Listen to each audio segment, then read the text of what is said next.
Lower those expectations. This is mediocre gaming. Kirby's Dream Course is a 1994 golf game, and I'm using that term very loosely. As in this game, you'll play as Kirby in an over-the-top miniature golf course where Kirby himself is the golf ball. So everybody knows you don't have to like golf in order to enjoy mini golf. Same thing applies here. You do not have to like golfing games to enjoy this one. But this is even better, because if you've been putt-putt golfing, imagine the windmills and the waterfalls. Okay, now imagine thunderclouds, trampolines, spikes, warp zones, and so many more shenanigans. Because that's what you get here with Kirby. There's multiple courses that you'll work your way through in this map, which here looks great. And you'll play through a course at a time, which has 8 holes each. Now here's the catch. Each stroke's going to cost you 1 tomato. Obviously. You run out of tomatoes, you lose a life. Run out of lives, and you lose that course and have to start over. You earn the tomatoes back by knocking down enemies or making Kirby go into the hole. You also get an extra life if you make a hole-in-one if your skill allows. Beat all of the courses and you'll get a score like you do in golf, and then beat all the courses and then you beat the game. But then you can go back and try to get a lower score, which gives this cozy mini golf game some good replay value. And if you see some of the scores in my courses, you'll know that I have a lot of replay value. You'll have a chance with each stroke to decide where you'll hit Kirby, like putting spin on a cue ball.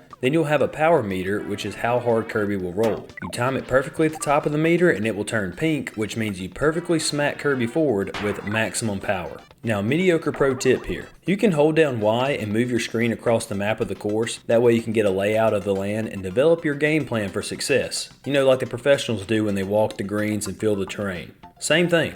Now, as you survey the grounds, you'll see there's no hole, but if you knock down enemies, you'll eventually knock them out until only one remains, and that one becomes the hole. So you can hit Kirby flat, or you can make him bounce, which will come into play when you have enemies and obstacles and other things that are in front of you. But for as many spike-filled traps there are, this course seems to be pretty forgiving, so that's good news for those mediocre gamers out there. Now remember kids, it's all about the angle, so be in practice with your geometrics because there's going to be a lot of parabolas here. Now some enemies can hurt you, so stay clear of the big mean ones, and also stay away from the OB. The OB stands for out of bounds, so don't get too much in a hurry and make that mistake. And also don't ask me if I've done it before. Also don't ask me how many times. You also get power-ups like any golf game should, like Kirby using an umbrella to float, a tornado of destruction, or a rock to immediately fall in place. Now you do need to be aware of the power-ups and the ones that are blinking on the bottom left, because each hole has that in mind of what power-up that you're supposed to use and how much English you're going to put on Kirby. I once watched a video where someone shot way left on Kirby, then used a tornado power-up at the right time, circled around every obstacle that was in a straight line in front of them, all the way to a hole-in-one.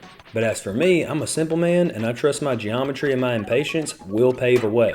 But I'm just telling you, they have these power-ups in mind on each hole. But as my dad always says, there's more than one way to skin a cat, so however you can get a lower score on a hole, well that's up to you. Also, the soundtrack is great and really scratches that cozy game itch. Listen here.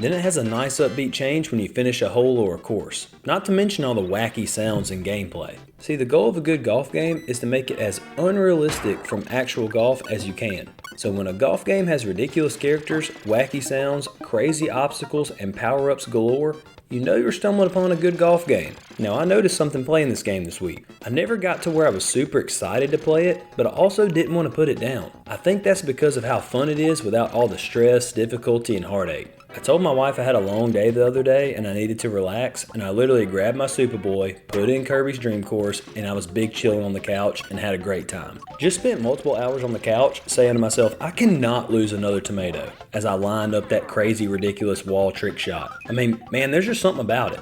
Wait, hold up. Mediocre gamer who? Might have to change the name of the channel. Hole-in-one. Okay, my next hole, I didn't do quite as good, but you know, old habits die hard. Kirby's Dream Course is also 2-player, so you can get competitive in this cozy mini golf game and try creative ways to use your surroundings and power-ups to get a stroke ahead of your opponent. I could see that being an absolute blast. Now, I haven't played other golf games or other Kirby games for that matter on the Super Nintendo, but I gotta say, it's gonna be hard to beat this one. So, would a mediocre gamer like Kirby's Dream Course? The answer is yes.